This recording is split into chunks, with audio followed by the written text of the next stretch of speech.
Hello, എല്ലാവർക്കും നമ്മളുടെ പുതിയൊരു വീഡിയോയിലേക്ക് സ്വാഗതം. അപ്പോൾ ഇന്ന് നമ്മൾ തയ്യാറാക്കാൻ പോകുന്നത് കാരക്കുടി കാരച്ചട്നി എന്ന് പറയുന്ന ഒരു ചമ്മന്തിയുടെ റെസിപ്പിയാണ്. അപ്പം ഇത് ദോശയുടെ കൂടെ ആണെങ്കിലും ഇഡ്ലിയുടെ കൂടെ ഒക്കെ ആണെങ്കിലും സെർവ് ചെയ്യാൻ പറ്റിയ നല്ലൊരു അടിപൊളി ചട്നി തന്നെയാണ്. അപ്പോൾ ഞാനിത് ഇവിടെ ഒരു റെസ്റ്റോറൻറ്റിൽ പോയപ്പോഴാണ് ആദ്യമായിട്ട് കഴിച്ചത്. എനിക്ക് നന്നായിട്ട് ഇഷ്ടപ്പെട്ടു. അപ്പോൾ അതുകൊണ്ട് തന്നെ ഇതൊന്ന് ട്രൈ ചെയ്ത് നോക്കണമെന്ന് ഒരാഗ്രഹം ഉണ്ടായിരുന്നു. അപ്പോൾ അതുകൊണ്ട് ഒന്ന് ട്രൈ ആക്കി നോക്കുകയാണ്. അപ്പോൾ നമുക്ക് ഇതെങ്ങനെ തയ്യാറാക്കിയെടുക്കാമെന്ന് നോക്കാം. ആദ്യമേ നമുക്കിന്ന് വേണ്ട കുറച്ച് ചേരുവകളൊക്കെ നമുക്ക് ഒന്ന് നോക്കാം. ഇത് കണ്ടില്ലേ, ഒരു ചെറിയ പീസ് ഇഞ്ചിയാണ് കേട്ടോ. അപ്പം ഇഞ്ചി ചിലർ ചേർക്കും, ചിലർ ചേർക്കില്ല. പക്ഷേ ഇഞ്ചി ചേർത്ത് ഉണ്ടാക്കുന്ന ചട്നിക്ക് നല്ലൊരു ടേസ്റ്റാണ് കേട്ടോ. പിന്നെ അതുകൊണ്ട് നമ്മൾ വെളുത്തുള്ളി എടുത്തിട്ടുണ്ട്. ഒരു അല്പം കൂടുതൽ വേണേ, കാരണം ആ ഒരു ടേസ്റ്റ് നല്ലതാണ് നമ്മളുടെ ഈ ചട്നിക്ക്. പിന്നെ അതുകൊണ്ട് സവാള എടുത്തിട്ടുണ്ട്. ഇത് ഒരു വലിയ സവാളയുടെ പകുതിയാണ്. പിന്നെ അതുകൊണ്ട് ഒരു ടൊമാറ്റോ, ഞാൻ ഇവിടെ ചെറിയൊരു അളവിലാണ് ഉണ്ടാക്കുന്നത്. അപ്പം ഒരു ടൊമാറ്റോ എടുത്തിട്ടുണ്ട്. അത് കൂടാതെ തന്നെ വാളംപുളി എടുത്തിട്ടുണ്ട്. അപ്പം വാളംപുളി യൂസ് ചെയ്യുന്നില്ല എങ്കിൽ 2 ടൊമാറ്റോ യൂസ് ചെയ്താൽ മതി. പക്ഷെ നല്ല പുളി ഉണ്ടാവണേ. അതിൽ പുളിയുള്ള ടൊമാറ്റോ ആണെങ്കിൽ അതായാലും മതി. പക്ഷെ വാളംപുളി മീൻസ് വാളംപുളി ഇട്ടുണ്ടാക്കുന്നതിനാണ് കേട്ടോ ടേസ്റ്റ് കൂടുതൽ. അപ്പം നമുക്ക് നമ്മുടെ കുക്കിങ്ങിലേക്ക് കിടക്കാം. ആദ്യം നമുക്ക് കുറച്ച് കാര്യങ്ങളൊക്കെ ഒന്ന് വഴറ്റിയെടുക്കണേ.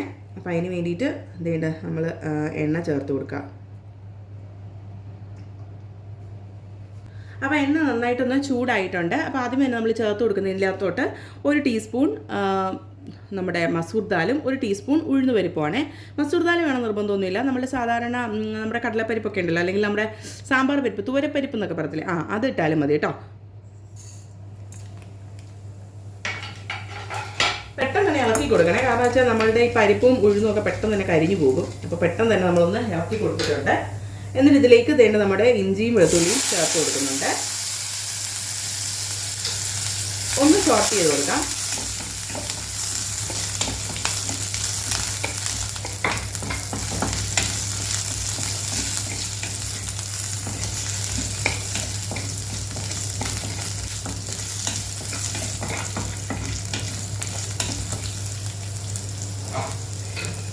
പിന്നെ ഇതിലേക്ക് നമ്മൾ അരിഞ്ഞു വെച്ചിട്ടുള്ള സവാള ചേർത്ത് കൊടുക്കാം.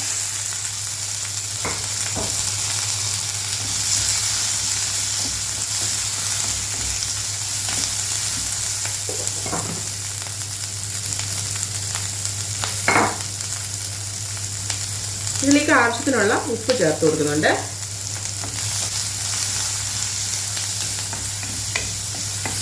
സവാളയൊക്കെ ഒന്ന് ചെറുതായിട്ട് വാടി വരണേ. ആ ഒരു സമയം വരെ നമ്മളിതൊന്ന് വഴറ്റിയെടുക്കുന്നുണ്ട്.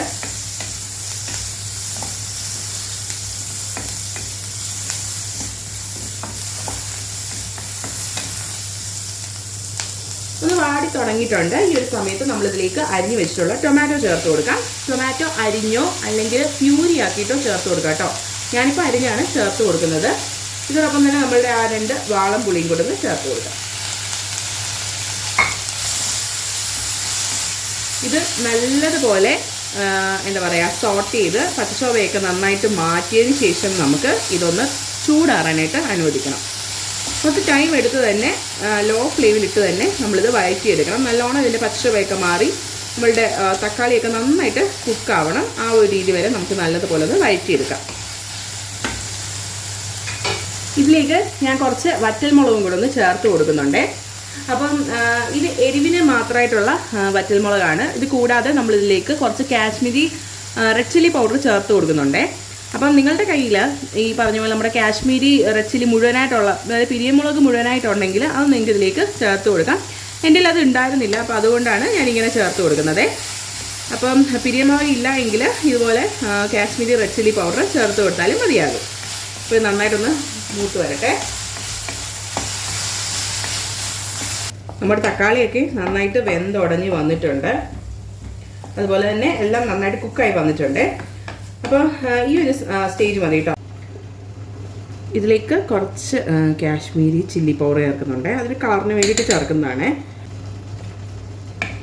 നന്നായിട്ടൊന്ന് മിക്സ് ചെയ്ത് കൊടുക്കാം. ഇതിൻ്റെ പച്ചച്ചോവയൊക്കെ നമുക്കൊന്ന് മാറ്റിയെടുക്കാം. അതിന് ശേഷം നമുക്കിത് ചൂടാറാനായിട്ട് അനുവദിക്കാം. അപ്പോൾ ഇതിൻ്റെ ചൂടൊക്കെ ഒന്ന് ആറിയിട്ടുണ്ട്. ഇനി നമുക്ക് ഇതൊരു മിക്സിയുടെ ജാറിലേക്ക് ഇട്ടിട്ട് നല്ലോണം ഒന്ന് അരച്ചെടുക്കാം.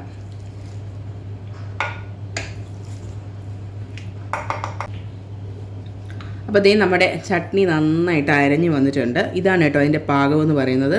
ഒരുപാട് ടൈറ്റും അല്ല, ഒരുപാട് ലൂസും അല്ല. ഈ ഒരു കൺസിസ്റ്റൻസിയിലാണ് കേട്ടോ എടുക്കേണ്ടത്. പിന്നെ വേണമെങ്കിൽ കുറച്ച് വെള്ളമൊക്കെ ചേർത്ത് നിങ്ങളുടെ കൺസിസ്റ്റൻസിക്ക് അനുസരിച്ച് മാറ്റാം. പക്ഷേങ്കിൽ ഇതാണ് ആ ഒരു കാരച്ചട്നിയുടെ ഒരു പരുവം എന്ന് പറയുന്നത്. ഇത് ഞാനിപ്പോൾ ഈ പാത്രത്തിനകത്തോട്ട് തന്നെ ഒഴിക്കുകയാണ്, കാരണം എനിക്കത് കടുക് തളിച്ചൊന്ന് ഒഴിക്കണം. അതുകൊണ്ട് ഈ പാത്രത്തിൽ തന്നെ ഒന്ന് ഒഴിച്ച് മാറ്റുവാണേ.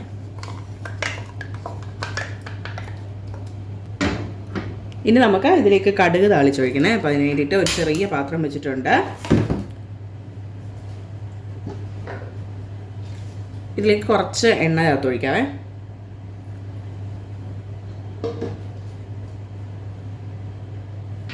എണ്ണ നന്നായിട്ടൊന്ന് ചൂടാവണം. അതിനുശേഷം മാത്രം നമ്മൾ കടുക് ചേർത്ത് കൊടുക്കാം. അപ്പം ഏകദേശം ഒരു 1/2 ടീസ്പൂണോളം കടുകുണ്ട്. അത് നമുക്ക് ഇതിനകത്തോട്ട് ചേർത്ത് കൊടുക്കാം.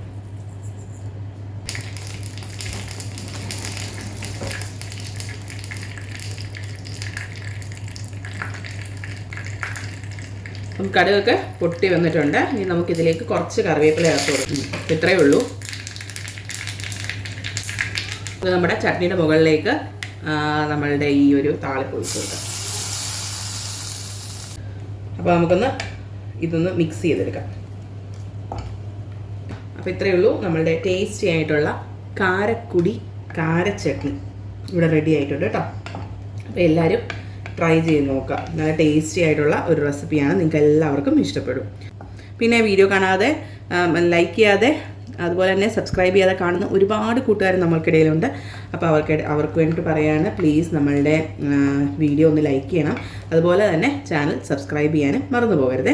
അപ്പോൾ നല്ലൊരു വീഡിയോ ആയിട്ട് ഉടനെ നമുക്ക് കാണാം. അതുവരേക്കും ബൈ.